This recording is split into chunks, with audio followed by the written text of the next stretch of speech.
Are we on? Am I live? I know it's 5, but am I live? You gotta tell me something.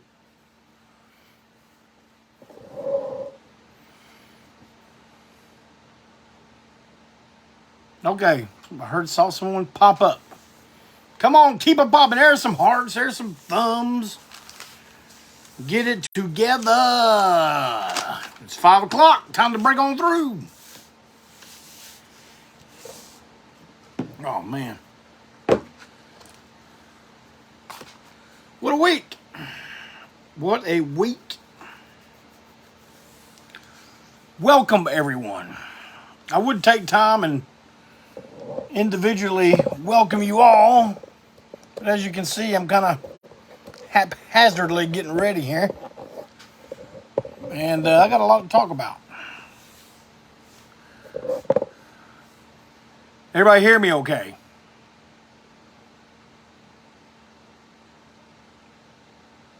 Because when I tell you I just now got hooked up, man, I had no idea what time it was. And I saw the clock said 4:59. I was doing bills. Something I do not like.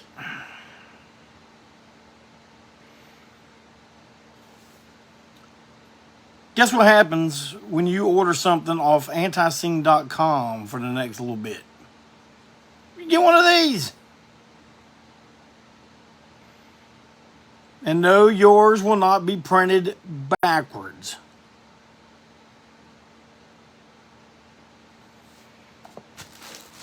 And if you order some real good shite,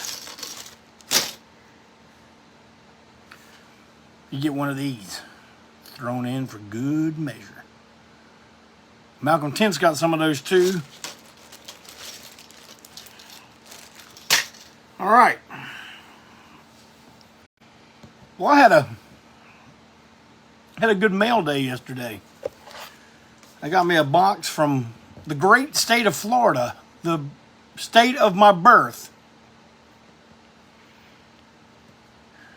And it was from a Maine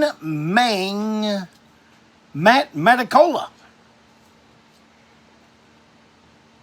And I guess he was so impressed with the tour of the Break On Through studio. Did you guys like that? Did you like that tour? When I looked back in on the playback, it looked, I don't know, I don't think I'm very good at showing off stuff, but anyway, he sent me this stuff to add to the collection. We did a little trade. Look at that. Y'all know who that is. That's King Kong Bundy. Autographed photo.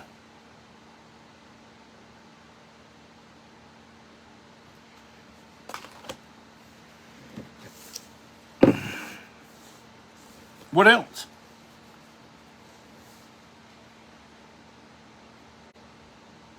A Godzilla bank.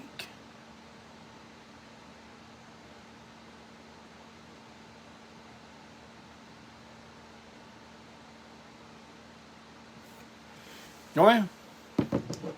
I mean, I got a good subject to talk about today. First, I got a few announcements to make. GG ANTiSEEN shirts have come in. I mailed out the first batch today.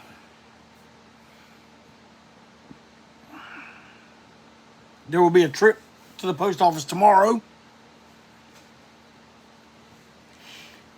And probably working class. Probably one on Thursday.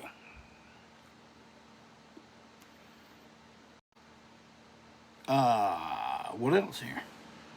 Okay. I left you guys with a little bit of a cryptic message last week, and I did not mean for that to be that was not the effect I was going for. I was saying that I got a message about the First Lady, something really important and everything. I had a bunch of you guys, private messaging me, hey man, everything okay? Yes, everything is perfect. What I want to tell you is, man, we all know how tough things are now, financially, for everybody. The fact that some of you still find the, can free up some cash to still order from me. I mean, I really appreciate that. We all appreciate it. You're still buying records, buying T-shirts, man. We're trying to keep the prices down, but man, the shipping to ship anything is going up, up, up, up. Yeah, I found out today I did not charge enough for shipping on these shirts, but hey, it's a done deal. I can't go collect now. But in the near future, I am going to open a big cartel store where it's going to be easier for me to add stuff and control that shipping, because right now our web guy, Mike Pilmer, he's doing it old HTML style, and sometimes it's pretty time consuming. So we're going to have the big cartel store, but I just got to move it over, and that's going to take some time. Man, I don't like doing things in parts because I tend to wander away from the thing at hand. But I'm thinking I would have to work one day from sun up to sundown. Can you dig it? But if that's what it takes, that's what I'm going to do. But anyway, what I'm saying is,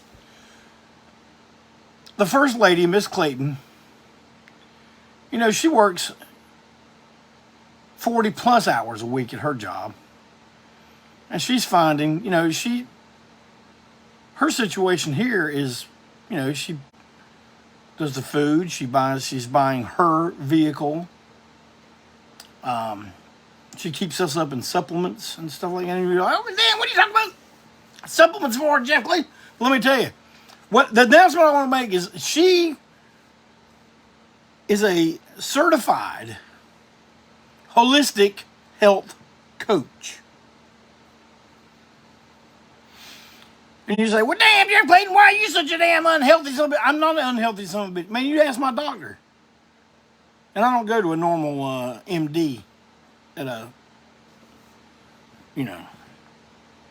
But, man, for years, I was on inhalers.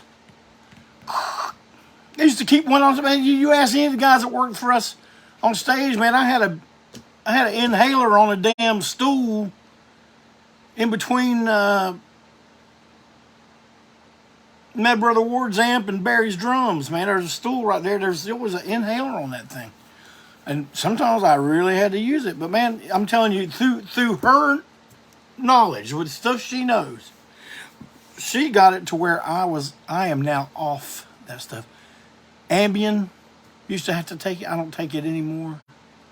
Do you get where I'm coming from? Well, anyway, that kind of that kind of service from someone is really expensive. But she's looking for ways to make ends meet because, man, her paycheck is getting eat up. Yeah, and I'm sure everyone's is. Gas, price of everything going up, up, up. But she's looking for some ways, to bring in a little extra income, and she is going to extend her knowledge to the people that watch Break On Through. If you're interested in that kind of thing, you contact me on direct message, and then I will put you in touch with her. Granted, it's not free. I don't know what she's gonna charge for the services. I don't know how she's gonna do it. That will be between you and her. But she is a certified holistic health coach, and she's gonna help. She can help you with your nutrition, supplements, and positive lifestyle habits. You will get. She's here to help you to have independence from complete dependence. on Western medicine. Now, that's the way I got to put it.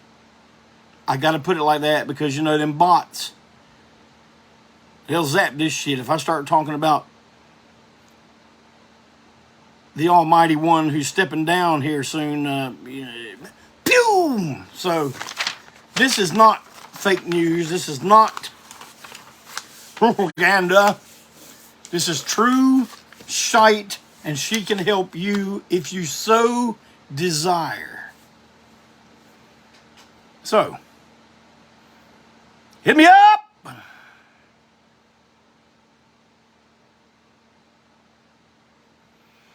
Giovanni says get a pathier, but man, you know what? I don't even print my shipping labels yet. I mean, I'm still in the 20th century.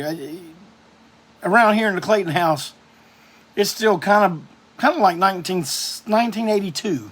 So, signing up and loading and uploading and downloading and reloading and all that stuff, that's something that takes...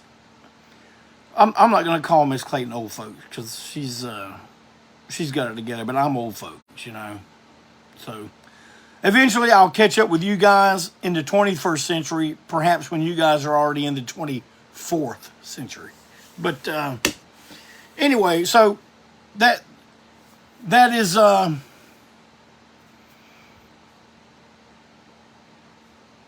that's what I got for you on that. Very soon,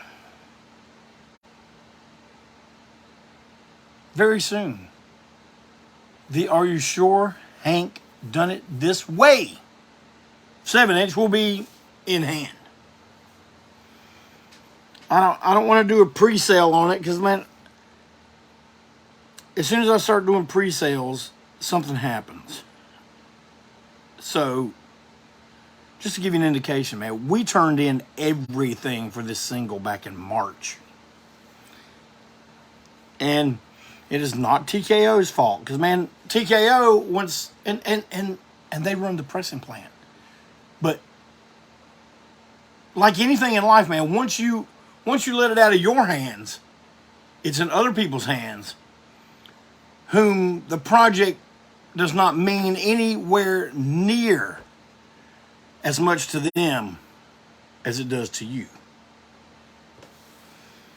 And we've all heard it. Supply chain, employment, the lack of workers. It's true, and it's going on. And I don't know where these people that don't want to work are getting their money nowadays. I'm not going to get into it. I'll get all upset. But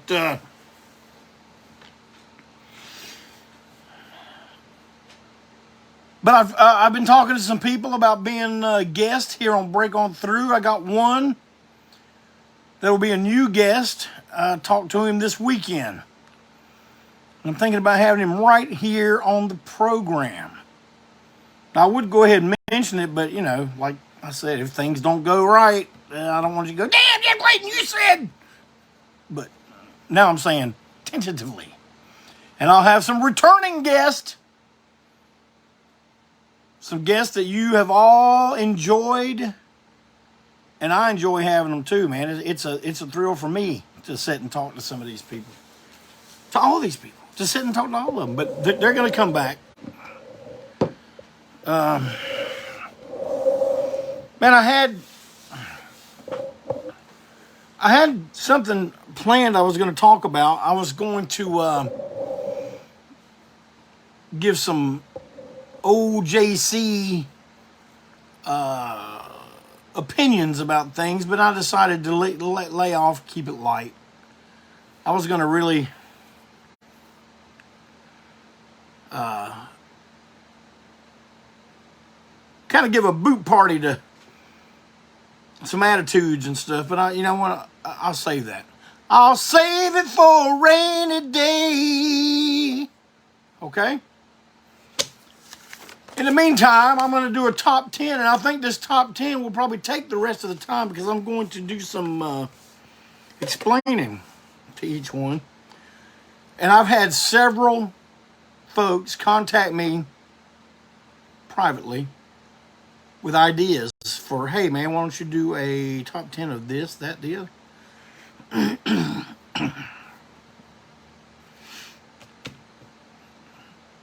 Our new guitarist, Walt Wheat, came up and made this suggestion. Like I said, I've heard it from a lot of other people before, but I haven't moved on it. But if you know Walt,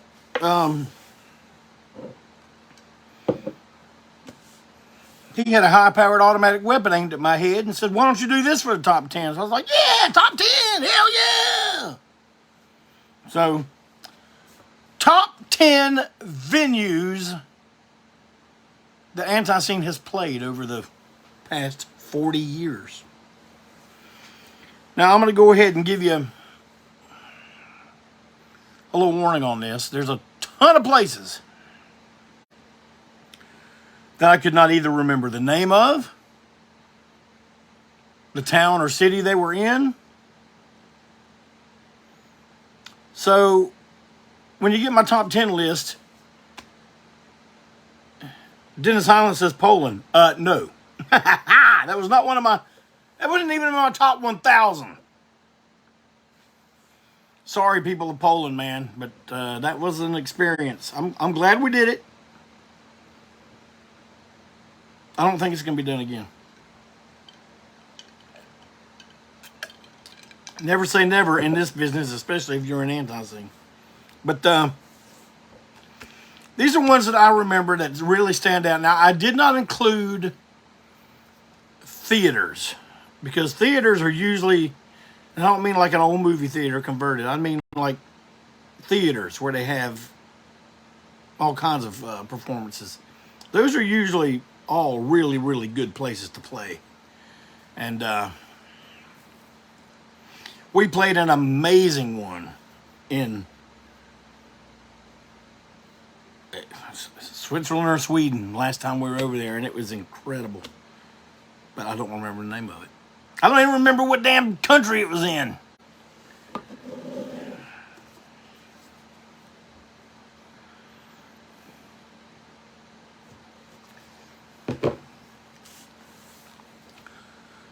But I can tell you this.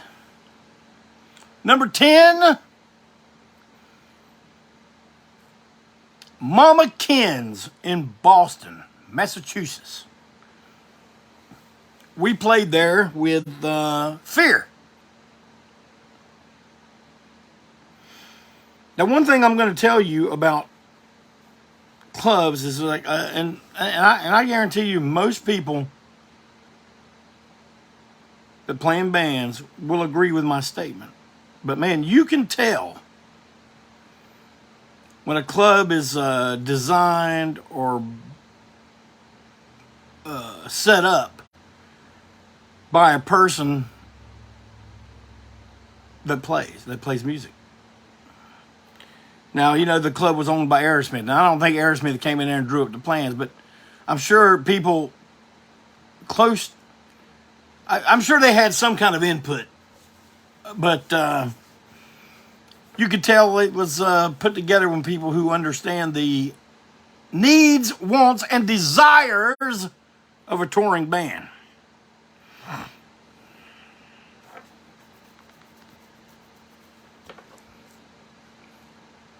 Number 9.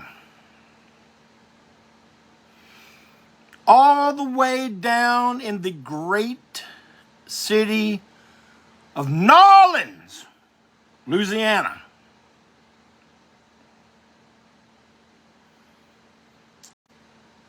When I played it and fell in love with the place, it was called the Shim Sham Club. Then I think it was called One-Eyed Jacks. What it's called now, I do not know.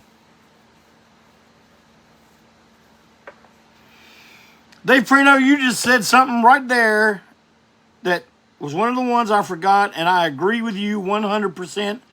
I'm going to give them a tie at number 10, and that is Reggie's in Chicago, Illinois. That's a club that was put together by people who know about the plight of the touring band.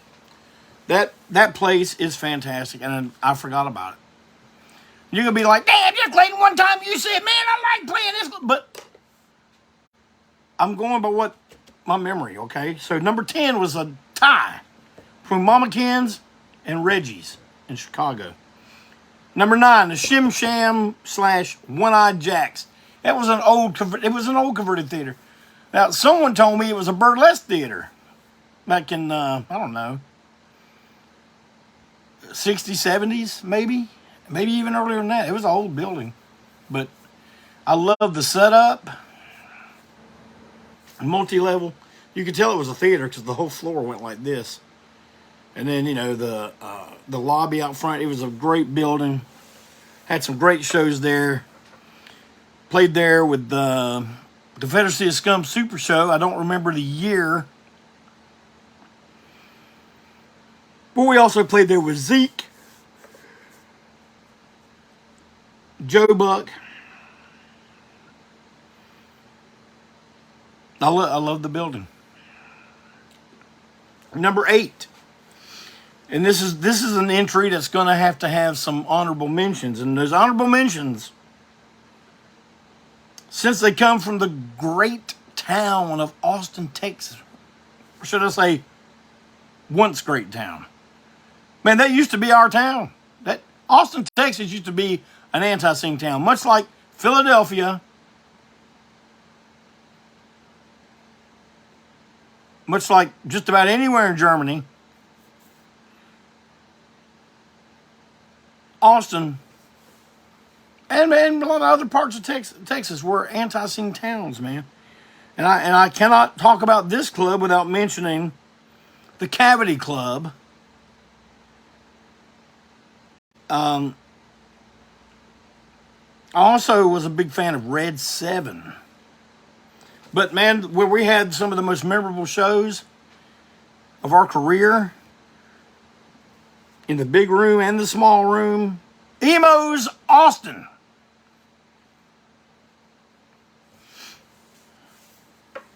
And they had a big painting of adult Pebbles from the Pebbles and Bam Bam show in a dominatrix outfit. That was all right. But yeah, the Austin Emos. We had some great times there, man. And my entry for number 7 was a place we discovered in the last. Sorry, guys. I am so sorry. A place we discovered in the last 10 years or so. From San Antone, the Limelight. Now, I'm going to tell you, it was a junky, kind of a shithole place. But I loved it. A place to park in the back for the band, a stage, like a little dressing room there, steps that went straight to the stage. There's a pit at the bottom of the front of the stage, and then a rail for the second level. And it created a really good, tight, intense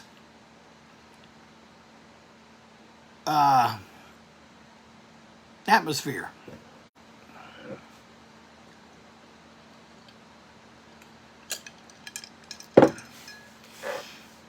Number 6, a legendary building. And you want to talk about a shithole? Mark Deal, is the Limelight back open?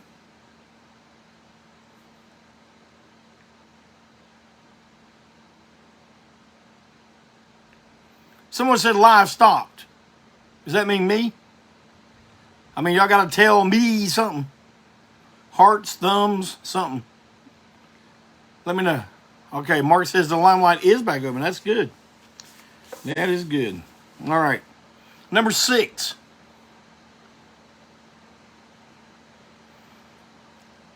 Lawrence, Kansas, the Outhouse.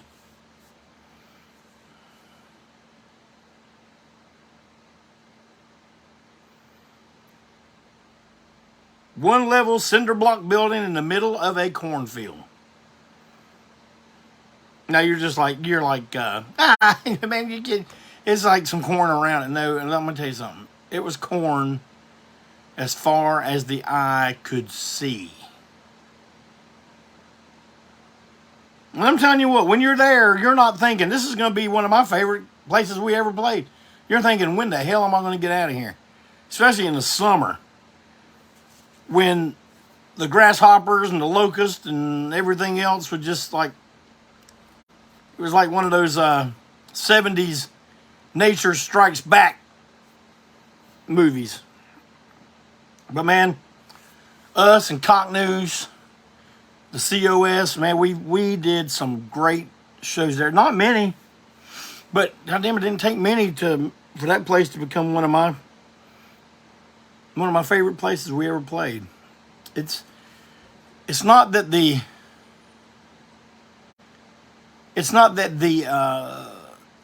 place was great, the sound was great, the stage was great. It's not that. It's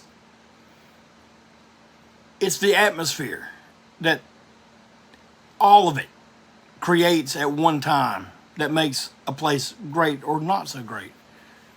And my number 5 entry, well,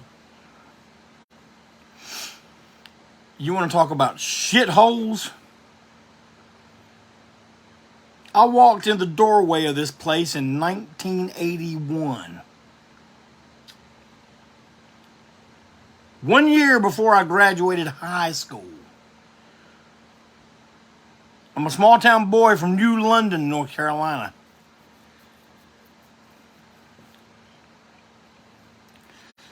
We ventured to the big city of Charlotte, North Carolina. Why? Because we got wind somehow. I don't know how the hell we found out. But Black Flag was playing the Milestone.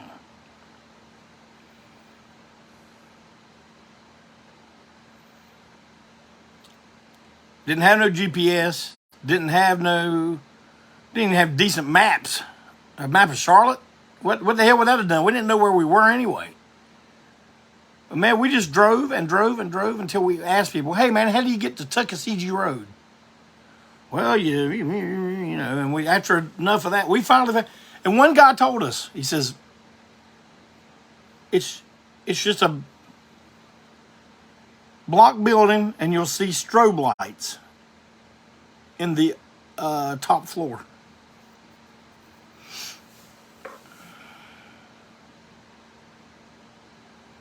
We found it. I mean, you talk about a building not being very welcoming. I ain't gonna lie to you, man. Small town guys, 1981, first time ever in a punk rock club. Yeah, we were scared to death. What the hell is this gonna be?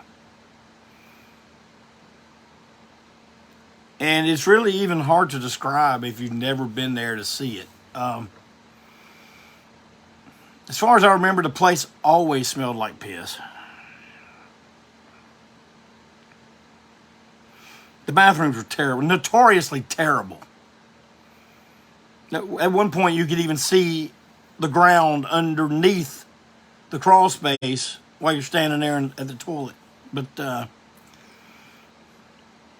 lot of improvements have been made since then. Look, all due respect, it's still a shithole, but it's a very nice shithole now. But it's a legendary building, man. It is probably the oldest standing punk rock, new wave, alternative rock and roll club in the South. And just because I went to it for the first time in '81, that ain't when it started. It started way earlier than that. I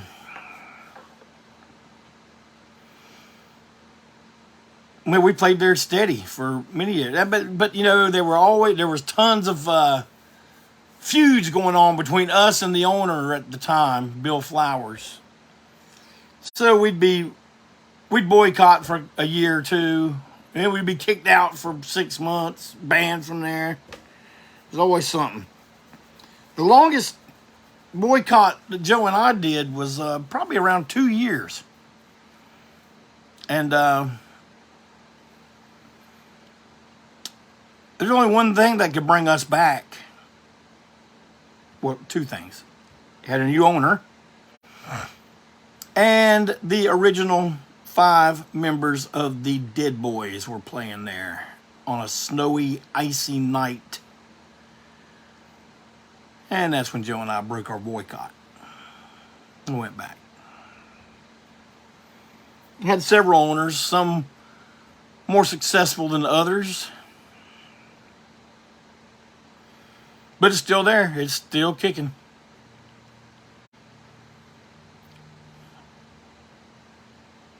If you ever want to go to a historic place, oldest venue probably in the South. It's about a milestone if you're in Charlotte, North Carolina.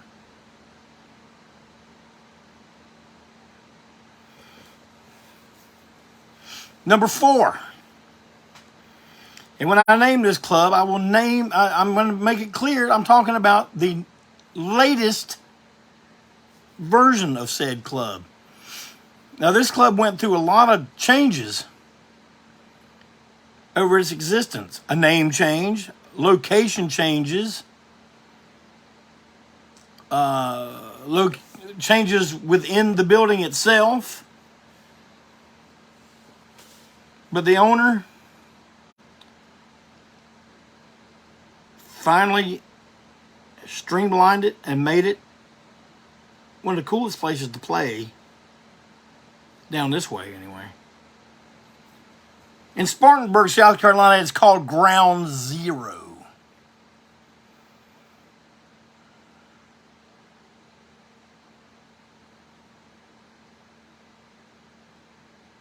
It's no frills, man. It's a room with bathrooms, a bar, a great place for merchandise,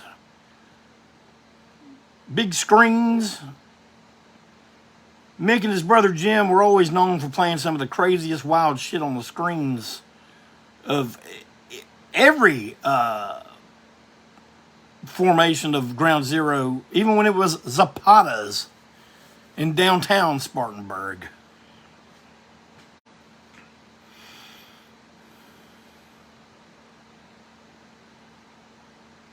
Number 3.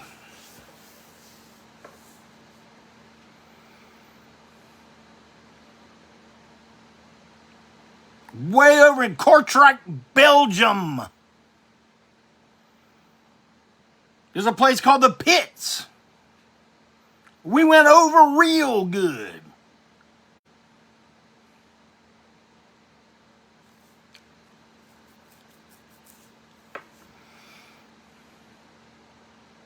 Man, it's one thing, ever since we started playing the Pits back in, I guess, 92 or 93. I think it was 93. The Eat More Possum lineup was when we went over there for the first time. I don't even know how the place became so popular. Over here, I think it became popular because it was featured on a record cover by a group called The Mummies, where on the top of the building, it's in plain white background, black letters, The Pits. And up there's the window of the dressing room where you lounge before playing. And they're hanging out the window. Well, when we were playing the Pits, we're like, well, man, we're going to have our damn hanging out the window of the Pits picture too. And we did. And it appeared on one of our records. And man, you talk about an ANTiSEEN club, an ANTiSEEN town. They love them some ANTiSEEN over in that damn place now, I'm going to tell you. People that we are still in contact with today. And then I mentioned the place is small. And I don't know what your idea of small is, but I'm telling you this, man. They would cram so many people in this place. I mean, comfortably, 50 people, right? They cram 120. Now, I'm going to see if I can give you the setup of the pits to where you'll understand and appreciate this place, okay? All right. You're out on the street. There's one door open. There's somebody sitting inside that door on a chair or a stool, and they're collecting money. Well, let's say they're sitting on the right side of the doorway. 2 steps over this way is the merch table.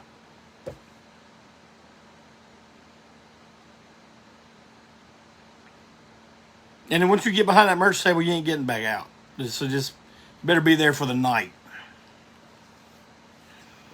2 steps away from the merch table, back toward the, if you're inside of it, if you're standing there looking at it, it's the right of the room. No, if you're looking at it, it would be the left of the room. You walk past the doorman, not 15 feet, nothing. I'm talking 2 to 3 steps. There's a urinal.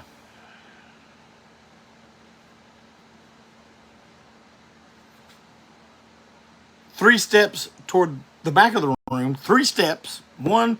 Give me 3 steps. Give me 3 steps, mister. You'll be at the toilet. At least they got a little door for it. But the urinal. Now you're taking a piss, buying some merch, paying your way in all at the same time. You go through the little door frame. Well, immediately to your right is the bar.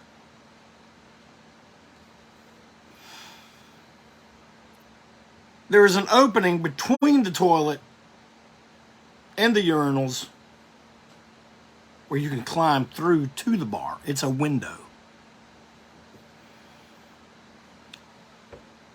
Once you're inside, man, the bar it's like it's a long, narrow room, and the room is divided into thirds. If it was divided in thirds, the bar would take up 1/3 of it. The stage covers one. It goes all the way across from one wall to the other. So it's just a flat stage. So you got 2/3 of the room where people can stand. Now, I'm telling you, when you get a bunch of big old boys like come see us now, 50 people in there is comfortable. We ain't never played there to 50 people. They pack them in till you just can't get nobody else in there. And so what does that mean for it? Well, if you play your set and they really love you, they will decide when you leave. Man, we were like, we're done. All right. Yeah. Woo. Yeah. Tried to walk off the stage. They wouldn't let you. Nope. Got to play more. Man, one time I believe we may have ended up playing like another 30 minutes. And at times whenever I, before Miss Clayton got a hold of me and I was always having to nurse my voice, I still nurse my voice, but I would lose it all the time because all the shit dripping down on me and the lack of sleep. I didn't know my voice would be like this, So I would sit up top, not talking, not screaming over loud music and stuff. And I'd come down and get between the bathrooms, have to climb through the window, get on the bar, and jump off the bar onto the stage. That's how I mean, because you say, okay, you got to walk through the crowd. It took me an hour and a half to get there. You want me damn Clayton? That way you could have broke your damn ankle. Yeah, believe me, I was worried about that myself.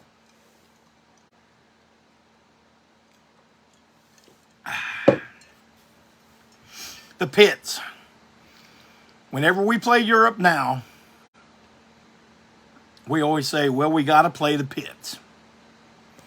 When we were last there in 2016, we told the booking agent we got to play the pit. Well, we don't book that. Well, you got to book that. You got to book that place when ANTiSEEN's coming through. So And they had like an ANTiSEEN day. It was like a cookout on the street. Show started early, like, you know, it's still light outside. Because we had a festival to play about an hour and a half away. And, man, it was so much fun. It's like, it was the perfect way to end the tour. I almost wish we hadn't done the damn festival, because that was a nightmare. Not because we had all kind of technical problems during our set when we were stuff completely out of our control, man. Bass amps just going completely out, you know, and that kind of shit. But the second place ever for me. We're still over there in good old Europe, in the town of Groningen, Holland. The Vera. Man, I'm going to tell you something. You talk about efficiency. Up to this point, we've never seen anything in our entire career like this, man. Like, during the day, it looked like it was a regular restaurant or something. You know, tables, chairs everywhere, and you're just like, if you looked in there, you go, where the hell is the band going to play? Kitchen upstairs, big area, you know, to hang out before playing. And, well, man, like when they say, well, we close the restaurant at 5 o'clock. Now, I'm telling you, this staff, many of them, young ladies. And you could tell they meant business. They were not to be trifled with or, you know, sit around talking sweet nothings to you. They were just like TCB. Now I'm talking, this was a restaurant, a full service restaurant full of people. But all of a sudden, bam, all right, now we're going to turn this motherfucker into a nightclub. Well, here come pop, pop, pop, pieces of stage. Man, that stage went up. They come wheeling in the PA. The PA goes up. You know, somebody's running wire. They got monitors out there. You know, here's a drum platform. The chairs and tables are gone.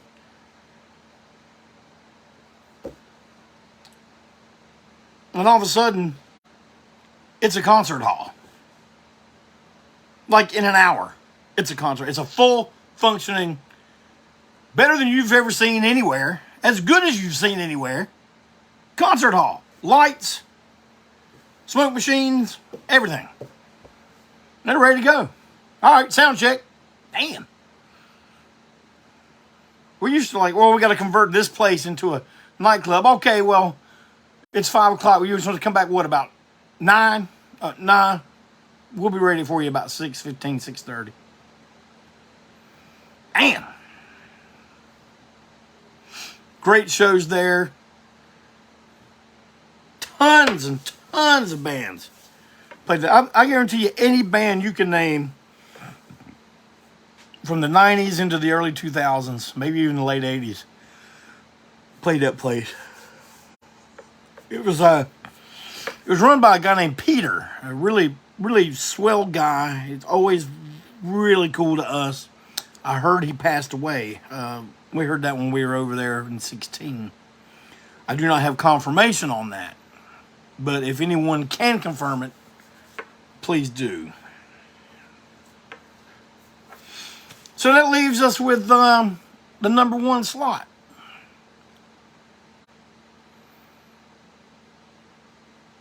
And some of you may be surprised at my pick. Some of you may not be surprised at all. But either way, I will explain to you why it is my pick. And a lot of it is for some very self-serving, selfish reasons. I'll go ahead and be upfront with you about it. I'm like, oh no, I'm going to be all-inclusive. No, I'm telling you, it's because it catered to what we needed. Not just us, but... Well, I'm gonna get into it. My number 1 pick, the place, and I miss this place dearly. And I'm gonna tell you something. The city of Charlotte, North Carolina, and maybe even the center part of the Carolinas into South Carolina and Georgia and up to Virginia misses this place too. I'll explain. But it's Tremont Music Hall. And I'm going to tell you what, I didn't just come in at the end and get in good with the owners and say, hey, damn, Clayton, whatever you want to do in here, man. What do you want to do? A chainsaw wrestling match? Hell yeah, we'll do it. No. That's not it. I was there day one. The original owner, one of the original owners was Penny Craver, who was also an owner of the Milestone. Now, Penny Craver is and was a great friend to this band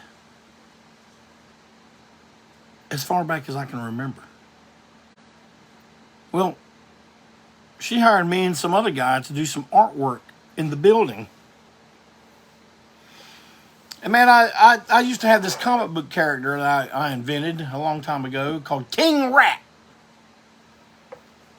And man, I painted a gigantic King Rat on the wall right when you walk in. It's a big old rat holding a big old bottle of whiskey.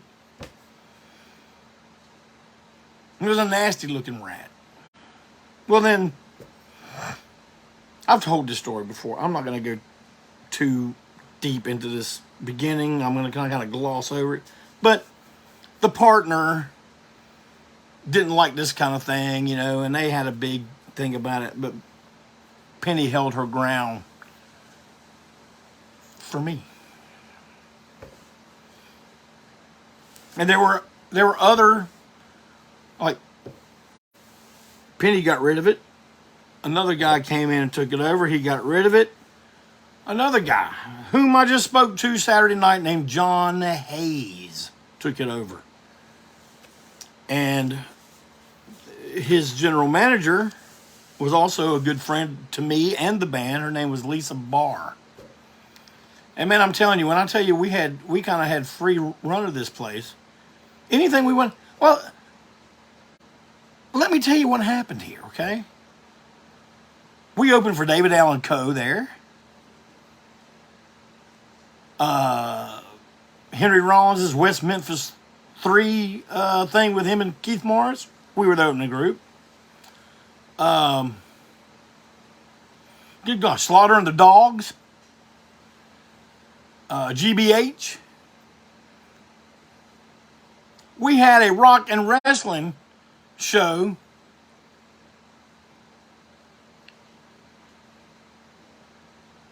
That you ain't never ever seen. Man, the headline match was with Necro Butcher and Rick Link. Like Malcolm says, the staff always, man, we played with Blowfly there.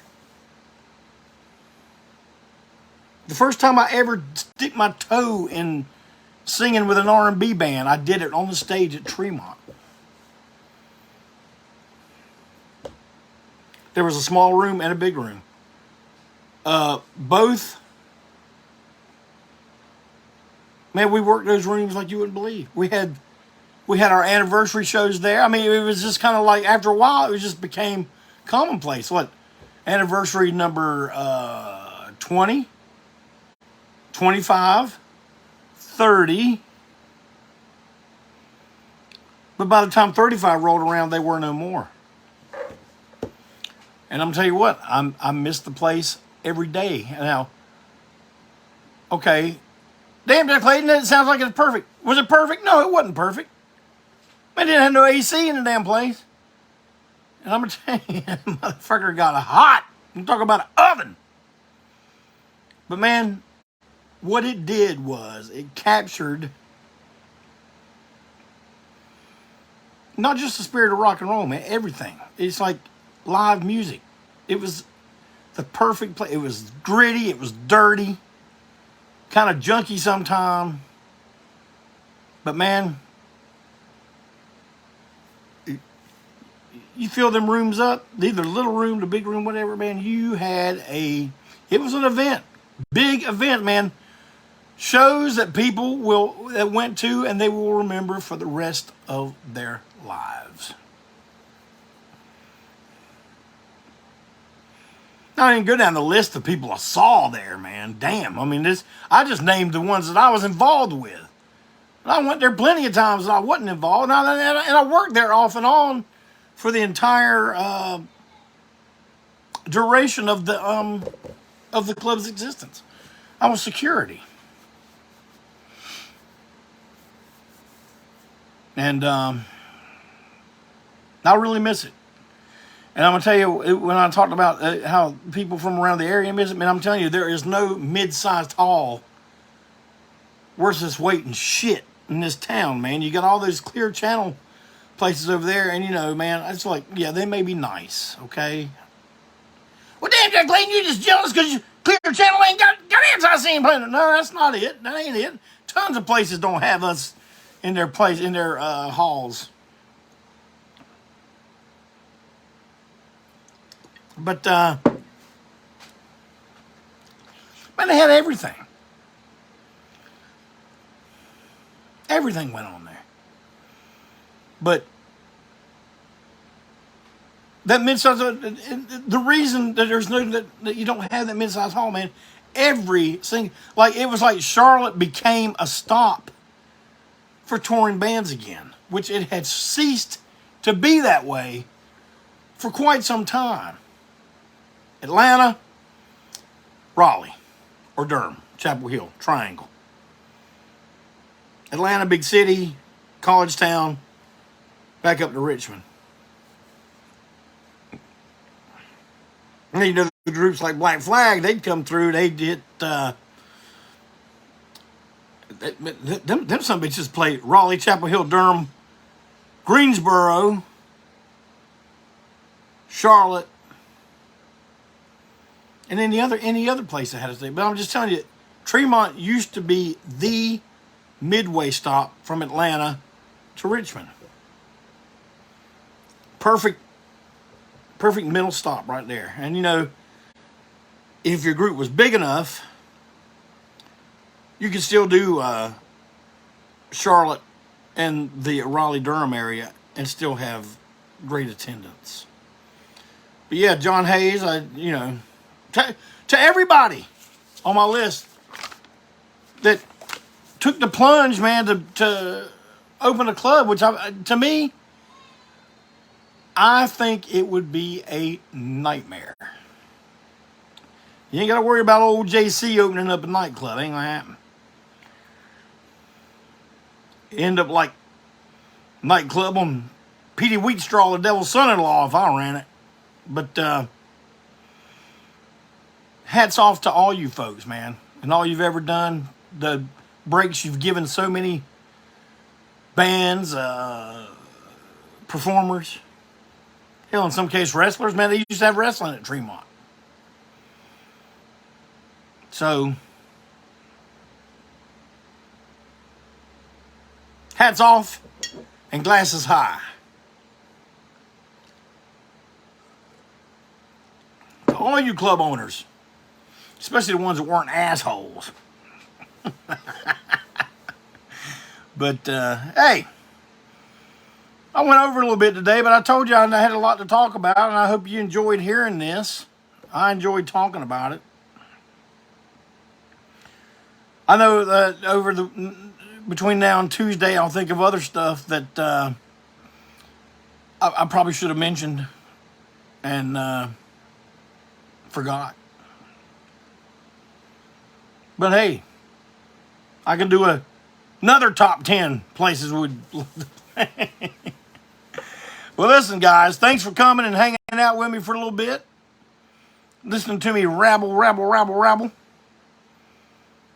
You know, I always appreciate you guys coming and hanging out with me. But you guys take care, have a great week, and I'll see you right here next Tuesday.